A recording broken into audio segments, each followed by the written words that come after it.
Hello everyone, ಮುಗೀತಾ scroll ಮಾಡಿದ್ದು? ಬನ್ನಿ, ಇಂಪಾರ್ಟೆಂಟ್ SSLC ಸೈನ್ಸ್ ಪೇಪರ್ನಲ್ಲಿ ಡಯಾಗ್ರಾಮೆಟಿಕಲ್ ಕ್ವಶನಲ್ಲಿ ಎಲೆಕ್ಟ್ರಿಸಿಟಿಯಲ್ಲಿ ಒಂದು ಕ್ವಶನ್ ಬಂದೇ ಬರುತ್ತೆ. ಸೊ ಅದು ರಿಪೀಟರ್ ಪೇಪರ್ ಮತ್ತು ಮಾಡೆಲ್ ಪೇಪರ್ನ ಅನಲೈಸ್ ಮಾಡಿದಾಗ ಕಾಂಪೋನೆಂಟ್ಸ್ ಮತ್ತೆ ಅದಕ್ಕೆ ಸಿಂಬಲ್ಸ್ ಮೇಲೆ ಒಂದು ಕ್ವಶನ್ ಇದೆ. ಸೊ ನೀವು ಅದಕ್ಕೆ ಇಷ್ಟನ್ನ ನೀಟಾಗಿ ಪ್ರಾಕ್ಟೀಸ್ ಮಾಡಿದ್ರೆ ಸಾಕು. 3 ಸೆಕ್ಷನ್ ವೈಸ್ ಡಿವೈಡ್ ಮಾಡಿ ಕಾಂಪೋನೆಂಟ್, ಅದರ ಸಿಂಬಲ್ ಹಾಗೆ ಫಂಕ್ಷನ್ನ ಬರೆದಿದ್ದೀನಿ. ಸೊ ಮೊದಲನೇದು ಎಲೆಕ್ಟ್ರಿಕ್ ಸೆಲ್ ಅಥವಾ ಡ್ರೈ ಸೆಲ್, ಅದರ ಸಿಂಬಲ್ ಇದು. ನೆಕ್ಸ್ಟ್ ಇದು creating the potential difference in circuit ಅಲ್ಲಿ ಒಂದು ಪೊಟೆನ್ಷಿಯಲ್ ಡಿಫರೆನ್ಸ್ ಕ್ರಿಯೇಟ್ ಮಾಡುವಂತ ಕೆಲಸವನ್ನು ಮಾಡುತ್ತೆ. Next battery, combinations of cell ಅಥವಾ ಸೆಲ್ಸ್ ಇನ್ ಸೀರೀಸ್ ಅಂತ ಅಂತೀವಿ. ಸೊ ಇದ್ರ ಡಯಾಗ್ರಾಮ್ ಈ ರೀತಿ ಇದೆ. ನೆಕ್ಸ್ಟ್ ಇದ್ರ ಫಂಕ್ಷನ್ ಏನಪ್ಪಾ ಅಂದ್ರೆ maintaining electron flow, provide the voltage to components ಗಳಿಗೆ ಪೊಟೆನ್ಷಿಯಲ್ ಅಥವಾ ವೋಲ್ಟೇಜ್ ನ ಕೊಡುತ್ತೆ. ಸ್ವಿಚ್ ಓಪನ್ ಇರ್ಬೋದು, ಕ್ಲೋಸ್ ಇರ್ಬೋದು, ನೋಡ್ಕೊಳ್ಳಿ. ನೆಕ್ಸ್ಟ್ ಇದ್ರ ಕೆಲಸ ಏನಪ್ಪಾ ಅಂದ್ರೆ creates conducting link between cell and bulb, component ಮತ್ತು ಸೆಲ್ಗೆ ಒಂದು ಲಿಂಕ್ ಪ್ರೊವೈಡ್ ಮಾಡುತ್ತೆ. Next very important, wire joining ಈ ರೀತಿ ಇದೆ. Next wire crossing without join ಈ ರೀತಿ ಇದೆ. ಸೊ ಇದು ಎರಡರದ್ದು ಸಿಗ್ನಿಫಿಕೆಂಟ್ ಫಂಕ್ಷನ್ಸ್ ಇಲ್ಲ. ನೆಕ್ಸ್ಟ್ ಎಲೆಕ್ಟ್ರಿಕ್ ಬಲ್ಬ್, ಅದರ ಸಿಂಬಲ್ ಈ ರೀತಿ ಇದೆ. ಮತ್ತೆ ಸರ್ಕ್ಯೂಟ್ ಅಲ್ಲಿ ಒಂದು ರೆಸಿಸ್ಟೆನ್ಸ್ ನ ಕ್ರಿಯೇಟ್ ಮಾಡೋ ತರ ಮಾಡುತ್ತೆ. ಓಕೆನಾ? ಪ್ರಾಬ್ಲಮ್ಸ್ ಅಲ್ಲಿ ಬಲ್ಬ್ ನ ಕೊಟ್ಟಿರ್ತಾರೆ, ಸೊ ಅದಕ್ಕೆ ರೆಸಿಸ್ಟೆನ್ಸ್ ಇರುತ್ತೆ.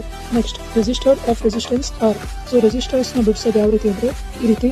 ಸೊ ಇದ್ರ ಫಂಕ್ಷನ್ ಏನು ಅಂದ್ರೆ ಅಪೋಸಸ್ ದ ಫ್ಲೋ ಆಫ್ ಚಾರ್ಜ್ ನ ಫ್ಲೋ ನ ಅಪೋಸ್ ಮಾಡುವಂತದ್ದು.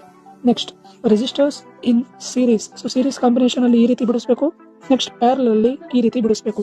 ಓಕೆನಾ? ಸೊ ನೆಕ್ಸ್ಟ್ ಸೀರೀಸ್ ಕನೆಕ್ಷನ್ ಮಾಡಿದ್ರೆ ರೆಸಿಸ್ಟರ್ಸ್ ಅದು ರೆಸಿಸ್ಟೆನ್ಸ್ ತುಂಬಾ ಜಾಸ್ತಿ ಮಾಡುತ್ತೆ, ಮ್ಯಾಕ್ಸಿಮಮ್ ಮಾಡುತ್ತೆ. ಅದೇ ನಾನು ರೆಸಿಸ್ಟರ್ಸ್ ಏನಾದ್ರು ಪ್ಯಾರಲಲ್ ಕಾಂಬಿನೇಷನ್ ಮಾಡಿದ್ರೆ ಅದರಲ್ಲಿ ರೆಸಿಸ್ಟೆನ್ಸ್ ತುಂಬಾ ಕಡಿಮೆ ಆಗುತ್ತೆ. Next variable resistance or rheostat ಅಂತ.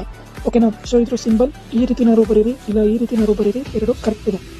ನೆಕ್ಸ್ಟ್ ಇದ್ರ ಫಂಕ್ಷನ್ ಏನು ಅಂದ್ರೆ resistance use to regulate current without changing voltage. So voltage ನ ಬದಲಾಯಿಸ್ತಲೇ ನಾನು ಕರೆಂಟ್ ನ ಚೇಂಜ್ ಮಾಡಬೇಕು ಅಂದ್ರೆ ಅದು ವೇರಿಯಬಲ್ ರೆಸಿಸ್ಟೆನ್ಸ್ ಅಂತ ಅಷ್ಟೇ ಇರೋದು. ಸೊ ರೆಸಿಸ್ಟೆನ್ಸ್ ನ ಚೇಂಜ್ ಮಾಡೋಕೆ ಆಮ್ಮೀಟರ್. ಸೊ ಆಮ್ಮೀಟರ್ ತುಂಬಾ ಇಂಪಾರ್ಟೆಂಟ್. ಈ ರೀತಿ ಸಿಂಬಲ್ ಬರುತ್ತೆ, ಇದು ಆಮ್ಮೀಟರ್ ಸಿಂಬಲ್. ನೆಕ್ಸ್ಟ್ ಇದ್ರ ಕೆಲಸ ಏನು ಅಂದ್ರೆ ಮೆಜರ್ಸ್ ಕರೆಂಟ್ ನ ಮೆಜರ್ ಮಾಡುತ್ತೆ. ಮತ್ತೆ ಇದನ್ನ ನಾವು ಸರ್ಕ್ಯೂಟ್ ಅಲ್ಲಿ ಸೀರೀಸ್ ಕನೆಕ್ಷನ್ ಅಲ್ಲಿ ಕನೆಕ್ಟ್ ಮಾಡಬೇಕು. ಓಕೆನಾ? Next volt meter. ಸೊ ಈ ರೀತಿ ಡಯಾಗ್ರಾಮ್ ಇರುತ್ತೆ. ನೆಕ್ಸ್ಟ್ ಇದ್ರ ಕೆಲಸ ಏನು ಅಂದ್ರೆ ವೋಲ್ಟೇಜ್ ನ ಮೆಜರ್ ಮಾಡುತ್ತೆ.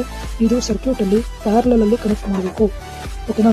ನೆಕ್ಸ್ಟ್ ಎಲೆಕ್ಟ್ರಿಕ್ ಸರ್ಕ್ಯೂಟ್ ನ ಡಯಾಗ್ರಾಮ್ ಬರೀರಿ ಅಂತ ಕೇಳ್ಬೋದು. ಸೊ ಇದನ್ನ ನೀವು ಆಮ್ಮೀಟರ್, ಸ್ವಿಚ್, ಬ್ಯಾಟರಿ ಹಾಗೆ ಬಲ್ಬ್ ನ ಯೂಸ್ ಮಾಡಿಬಿಟ್ಟು ಬರೆದ್ರೆ ಮುಗಿದೋಯ್ತು. ಸೊ ಇಲ್ಲಿ ಯಾವುದೇ ಪಾಯಿಂಟ್ಸ್ಗಳು ಅಂತ ಬರೀರಿ. ಇದು ಬಲ್ಬ್, ಇದು ಬ್ಯಾಟರಿ, ಇದು ಆಮ್ಮೀಟರ್, ಇದು ಕೀ. ಓಕೆನಾ? Next very very important, earthing wire. ಇದ್ರ ಸಿಂಬಲ್ ಈ ರೀತಿ ಇರುತ್ತೆ. ಸೊ ಇದ್ರ ಕೆಲಸ ಏನು ಅಂದ್ರೆ ಇದು ಒಂದು ಲೋ ರೆಸಿಸ್ಟೆನ್ಸ್ ವೈರ್ ಆಗಿರುತ್ತೆ. ಇದು ಕಾಂಪೋನೆಂಟ್ಗಳಲ್ಲಿ ಏನಾದ್ರು ಕರೆಂಟ್ ನ ಲೀಕೇಜ್ ಆದ್ರೆ ಅದು ಸೀದಾ ಗ್ರೌಂಡಿಗೆ ಫ್ಲೋ ಆಗೋ ರೀತಿ ಒಂದು ಪಾತ್ವೆನ ಕ್ರಿಯೇಟ್ ಮಾಡುತ್ತೆ. ಸ್ಕ್ರೀನ್ ಶಾಟ್ ತಗೊಳ್ಳಿ, ಪ್ರಾಕ್ಟೀಸ್ ಮಾಡಿ. ಹಾಗೆ ಇವಾಗ ಲಾಸ್ಟ್ ಅಲ್ಲಿ ಕ್ವಶನ್